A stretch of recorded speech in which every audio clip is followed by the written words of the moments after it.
If you're from Las Vegas, then you're no stranger to fighting. I mean, it's the fight capital of the world, right? But what does it really mean to be a fighter in a place where champions are made and legends are born? I step into freestyle MMA to uncover the truth behind the grit. Why do people choose this path?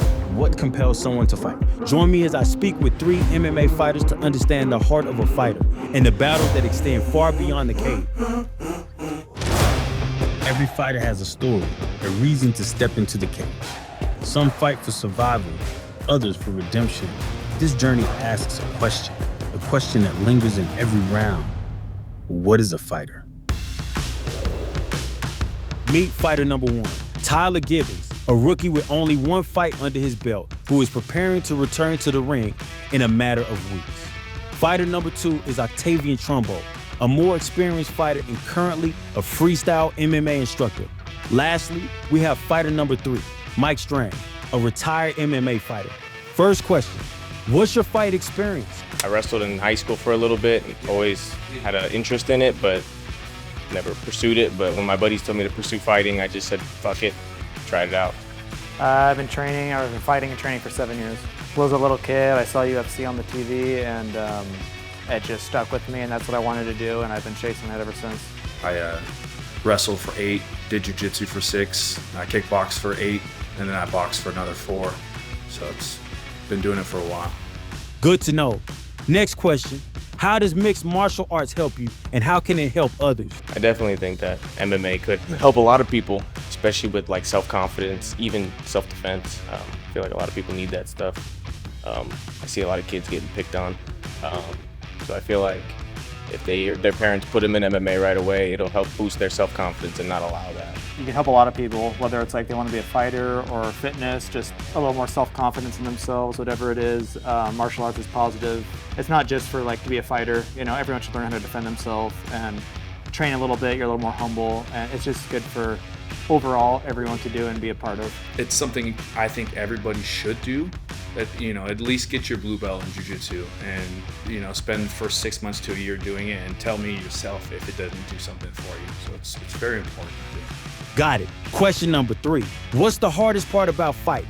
The hardest part of fighting, I would say the dedication to it. Like, you have to be dedicated. You have to be in or doing something to get better, whether it's striking, grappling, film study. You have to be doing something every day because the game's always evolving every day. Being consistent would be the hardest thing, and sticking to it and not being discouraged when things don't go your way. Everyone thinks it's just going to be, you walk in, punch the guy, it's over. You know, you train a few days a week. I train every single day pretty much, sometimes twice a day. It's basically a lifestyle if you take it seriously as a fighter.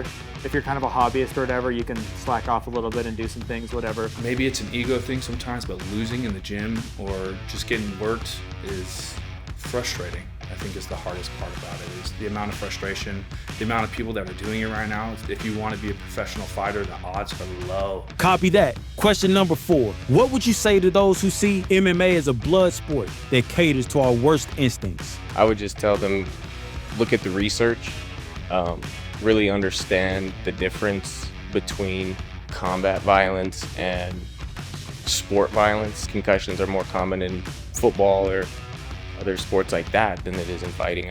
I've only met like 2 or 3 people with concussions the whole entire time I've been fighting, but when I played football, first 6 months, I saw so many guys getting concussions or concussion protocols. So it's sanctioned. It's not like it's a street fight where someone just gets stomped out on the curb or something. It's not like a bunch of savages just attacking each other, running around rampant, you know, on the streets. I would recommend them to try jiu-jitsu, you know, get in there and realize how not violent it is.